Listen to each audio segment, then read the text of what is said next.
This is Hot Mike. Hot Mike. On the networks of WDAY. WDAY. Here's Dom Izzo. Welcome back, everybody.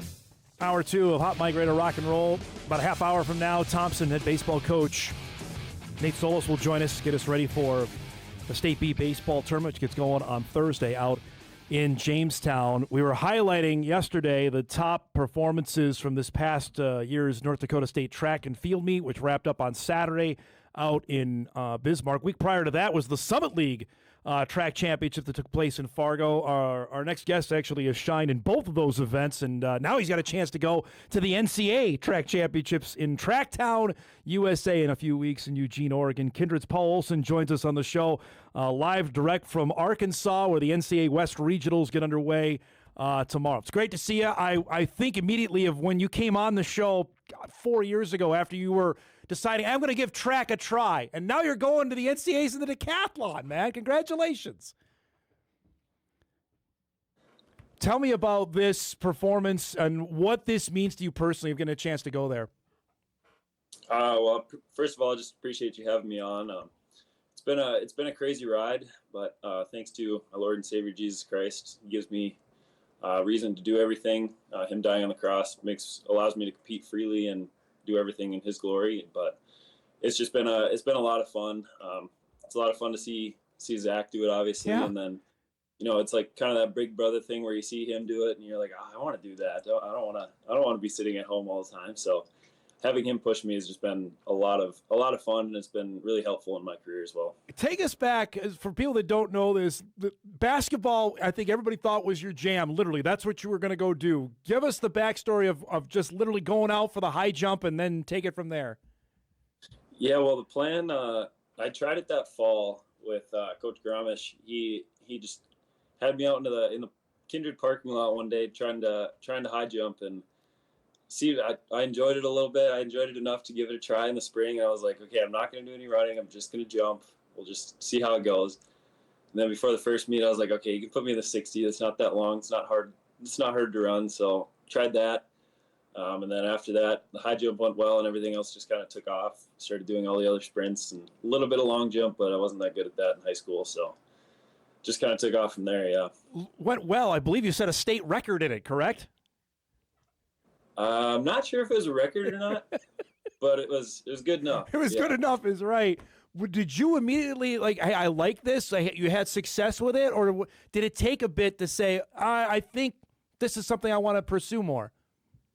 I enjoyed it right away. I was still on the fence of doing it in college, but when I came on my visit to NDSU, I kind of got done with that day, and I was like, yeah, like the guys that I hung around with for that day and the coaches, I was like, this is where I want to be. It's nice and close to home. It's easy to get there. So being a multi-athlete, I interviewed Zach last week. We're going to play that later this week or next week before the track championships get going. What does that require, Paul? You can't, especially a decathlete, you have to be good in a ton of events. Like, how do you do that? The practices are a little bit I don't know, a little bit different from the normal. We're doing different events, probably like high jump probably once every week or two. The events that I'm stronger in, I'm not going to practice as much. We do a lot of sprint-based training. Just if you're more explosive, you're going to be able to be successful in a lot of events. But the biggest thing I think for the multi-athlete is just being able to stay healthy. And fortunately this year I've been taking my diet and my sleep and all recovery more seriously. So I've been able to avoid, aside from an ankle injury that's been going on for a while, I've been able to avoid any other sort of major injuries that have kept me off the track. I think that's kind of been the biggest key in the success for this year, I guess. All right, so give me your mindset heading into this spring, knowing full well NDSU is hosting the Summit League Championships, and just your mindset of attacking this. Like, I want to have my best performance when we get to the Summit League meet. Yeah, so obviously being at home is a lot of fun. We've had two conference meets at home since I've been here. My freshman year, I pulled my hamstring and I wasn't able to compete in the outdoor one. The next year we had it indoor, and I was redshirting that year, so I wasn't able to compete for that one either. So I was just excited to be able to compete on that team. And originally I wasn't planning on doing the decathlon. I was planning to do a couple other open events. Zach was going to get us chance to qualify, so then we didn't really need another guy in the decathlon. And I got a text right before, just from Shep asking, if we put you in the decathlon, can you get through the whole thing? And obviously, I'm not going to say no to that because I figured that was my chance to be on the team. So I'm like, yeah, I'll do it, I guess. And went well, so here we are. Well, that's unbelievable. Like how many, like literally a couple days before, like the day before, you're finding out you're going to do it? Yep, pretty much. Oh my gosh. Yep. What's that mentally? Like how does that, flip that switch? Okay, I got to get ready to do 10 events over the next 2 days? Well, I was kind of prepared for it, but not really. It was kind of just like being a multi. I'm kind of prepared for anything. I try to be prepared for anything at all times. So as soon as I got that, I was like, yeah, this will be good. I'm excited for it. It's a lot of fun, and it was a chance to compete with Zach and Trey and all the other guys around the Summer League that I've gotten to know over the last few years. So it was an exciting opportunity, regardless. So I remember I was up there for the first event of the decathlon, which is I believe 100, right? Is that the easy one to get that out of the way first? That might be the hardest one. No kidding. You get in the blocks, and that's when all the nerves are there. And as soon as you're done with that, that's when it gets a little bit easier. You start to relax a little bit more, get into the flow of things. But right before is probably the most nerve-wracking that you are during the meet. Because it's the first one? Yeah. Once you get that out of the way, it's all easy from there. So I was visiting with Zach about this. I'll ask you, we're watching you throw the jav, which it was like 30-mile-per-hour winds. What is that like? And to have a huge one like you did with how windy it was a couple weeks ago. Yeah, honestly, it kind of felt like the wind was helping. If you get a little bit of a headwind, it kind of gives the jav a little bit of a lift in the air. So if you get it to fly right and put it straight, essentially, it should help it a little bit. I don't overanalyze the javelin as much. I don't really know what's going on all the time. So I just kind of went out there and threw it, and it ended up going a little bit further than I thought it would. So it helped out. That's a good thing then, right? Hey, if it went further, let's go, right? Yep. I have to ask that last event, the 1500, when you're coming, the last turn, what's that emotion like? Like this is almost over. Yeah, pretty much. Yep. You're you get done with the first 3 laps, and it's kind of just get me out of this race. That's about all I think. To have the kind of score you did you know that entering the final event, or was that something you found out afterwards? I kind of knew that if I went under 5 minutes, it should be right around that 7,600 mark. That was my goal was 4:45 is what I was kind of pacing for. It obviously didn't happen. If I would have stuck with Zach a little bit longer, it might have, but he kind of got away from me a little bit. So we'll hope to get that down. We'll hope to get that down in a couple weeks here. But you had enough points that you thought maybe, hey, I might automatically qualify for Eugene, or did you have to sweat it out after the championships were done? A little bit. I figured I would be right on the bubble, and obviously I ended up in 24th, so I was right on the bubble. But it was a lot of looking through other conferences, trying to find the Big 10 results, the Big 12 results, see if anybody got in before me. It's a little bit of nerves going into that, but not too bad. Well, yeah. What is that emotion like when you see it? Like, I'm in the field. That was a pretty good feeling. It was I guess satisfying moment, I would say. It was a little bit different. I actually had surgery scheduled for last Friday on my ankle that I was planning on doing right after conference meet, and then when I got in, it was a big relief to get in. Obviously, there's a lot of excitement, but it was also like, all right, now we got to push this back. We got to push back the rehab and all that for the summer. But overall, it's positive to get in. I was going to say that's the best reason to postpone a surgery I can think of is you've got to get a chance to continue to go out to Eugene. I say that. Right. I was talking with Zach about this, and now that you're in this sport, that is the Super Bowl of where track is. You're going to be there. What's that mean to you when I say that? Yeah, that's super exciting. That track it's unbelievable out there. It's a really cool venue, and there's going to be a lot of really good athletes. It's going to be super fun to watch the competitions after I'm done too, and just to be able to compete with all those guys. And yeah, it's going to be quite the experience. Do you figure, and I asked Zach this, I'll ask you as well, do you need to go even better, like your best performance ever, if you want to be All-American, get on the podium here? If I want to get top 8 for first team, probably, yeah. It's going to take a pretty good performance. There's a lot of really good athletes, and I don't know. I'm sure you looked at or you knew about the scores indoor, and everybody just had really good performances indoor. And I don't expect anything less from the outdoor meet. So The fact you're going to be there, like I mentioned, 4 years ago, you were picking up track on a lark. Have you thought about that? Like my life has completely changed in a 4-year time frame athletically. I have thought about that. It's pretty crazy. So sometimes there's guys on the team that I used to play against in basketball. They'll talk about that, and it's just complete 180 from what I was planning on doing. So it's, yeah. Well, it's because, you were part of that first state championship basketball team at Kindred. You were a fantastic basketball player, and which I want to ask you in a second, but I think everybody just associated you with basketball. Do you still have that even now if you haven't played in a bit? A little bit. I haven't played much at all in the last 4 years. Yeah. A few times in the summer, but that's about it.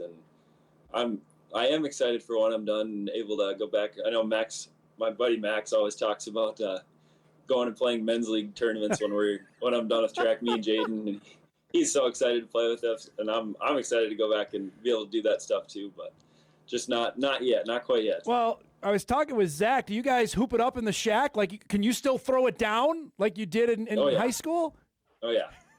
Does that help for like the more athletic? I was going to say, does that help for the high jump when we're doing that? I would say so. Yeah. Yep. Give me your favorite event and least favorite event for the decathlon. Ooh, favorite event. The most fun one is probably pole vault. Just because there's a lot going on there. It's fun to get up in the air and get over the bar sometimes. Least favorite event is probably discus right now. Oh. I've been having a lot of struggles with that, but we're working through it. It'll get better. Just the fact you have to be. Is it easy to say, or you correct me? Do you have to be just good at everything? I don't have to be great at 3 events. I just need to be pretty solid in 10. Is that the best way to describe of being good in the decathlon? I would say so. Yeah, there's a lot of different molds for being a good decathlete. Some people are really fast on the track. Some people are like Zach is really good at the jumps, and he's good at everything, obviously. But his pole vault, high jump, and long jump really carry his points a lot of times, especially at the indoor meets. But yeah, there's kind of a lot of different ways to get a lot of points. Is there a event, Paul, that when you started doing, like, I have no idea what I'm doing, like this, I am completely lost? I still feel like that sometimes, but pole vault probably. I started it, and you're going in circles in the air, you're getting thrown back onto the track. It's kind of all over the place when you're first starting, but it's a fun process. See, javelin to me would be the one for me. Like, you're giving me a large pointy stick, like that is not a good scenario. And it's windy up here, like that. Yep. I'm going to hurt somebody or myself doing that. That just sounds like a bad deal. I got to ask before we get going here, just have you thought what's going to go through your mind when your name is introduced out there in Eugene in a couple weeks? Not a whole lot, no. I'm just taking it day by day right now. Just kind of, we'll get there when we get there, kind of thing. How? What do you know about it? Have you been researching now that you know that you're going, or is this something? Hey, I'm going to take on the fly when we get out there. Kind of just taking it on the fly. Yeah, I was out there after my freshman year. I went out there for the U20 decathlon. I ended up pulling my hamstring in the 100 meter, so I didn't get very far into it. So we just got to improve on that. Yeah. I think. So for viewers who don't know, tell us what you're doing in Arkansas this week and the opportunity to see way more of your teammates potentially join you in Eugene in a few weeks. Yeah, so this week Arkansas is the first round meet. They take the top 48 open events for the West region, and then there's one in the East too down in Kentucky, I believe. So from there it'll be you have to get top 12 in your event to go on to the national meet. So we're hoping to get a few more guys. I think we got 11 or 12 guys competing down here. So if we could sneak in a couple more to that national meet, that would be a lot of fun for us, and on the girls' side as well. But I know we got a few girls that have a good chance to qualify as well. Just a couple minutes left here with Paul. Can you give your guy Caden Pastian a hard time? What is that mustache that he's doing right now? What is that thing? Oh, that was awesome. I love the mustache. I think he needs to keep that. That's kind of our conference thing usually, is to try to get a team mustache going, but a lot of us can't grow very good mustaches, so it ends up being one or two people sticking out because they can grow a really good mustache. Did you try and fail, or what was the deal? Well, I think I shaved mine one night, and then it never really grew That was back. it? Yeah, it was over. Last thing to have, I mean, he's a Hillsboro kid. You're a Kindred guy. Yep. Zach's from Stephen, Minnesota. You've got local people going and doing this. Why is this area so fertile for people to be really good in track? I think it's really just about the culture that we have built at NDSU. Like I was talking about earlier, nobody wants to be the team that loses. Nobody wants to be the guys that don't show up at conference meet. And I think that's really what it's about. We've set that culture. We know what the expectation is when you come to NDSU, and I think that is carried on through everybody that is here right now, and I think it'll continue to carry on in the next few years as well. Last thing for you, bud. I appreciate you doing this. The day after the decathlon, do you not move off the couch? I'm pretty sure I'd be exhausted after one event, but after 10, what do you do the day after? Well, the adrenaline of the conference meet kind of carries you through a little bit, but the night after the decathlon, I did not sleep good. My legs were aching. I think I got 2 hours and 45 minutes of sleep or something like that. You're pretty sore after you get done, but it's a satisfying feeling. Especially when you finish second. There's no doubt about that. Right. Great to see you, bud. Congratulations. We look forward to seeing you compete in Oregon in a couple weeks. Thanks so much for the time this morning, okay? Absolutely. I appreciate you having me on. There he goes. Thanks, Tom. Kindred's Paul Olson joining us from Fayetteville, Arkansas on the NCAA Track West Regional. He and Zach McGlynn will be heading to the NCAA Track Championships in the decathlon. Here's a nerd stat for us to take us to break. NDSU joins Illinois, Kansas State, and Duke as the only schools to have multiple entrants at the NCAA Track Championships in the decathlon. NDSU's got two guys going, one from Stephen, Minnesota, the other from Kindred, North Dakota. That's pretty good stuff. And we'll be following that when the track championships get going in a couple weeks out in Oregon in the middle of June. It's one of my favorite events on the calendar to watch. It's made even more cooler, more prescient for us to cover when we've got local athletes doing it. And we're going to have a couple doing that in the decathlon of all events in a couple weeks' time. Our thanks to Paul for giving us a few minutes. Let's break. We come back. We'll give you the TV need to know, not for Bison football. That's tomorrow. For all of our state tournament coverage, starting with the State A baseball, which returns to historic Corbett Field in Minot this year. Hot Mike is back after this.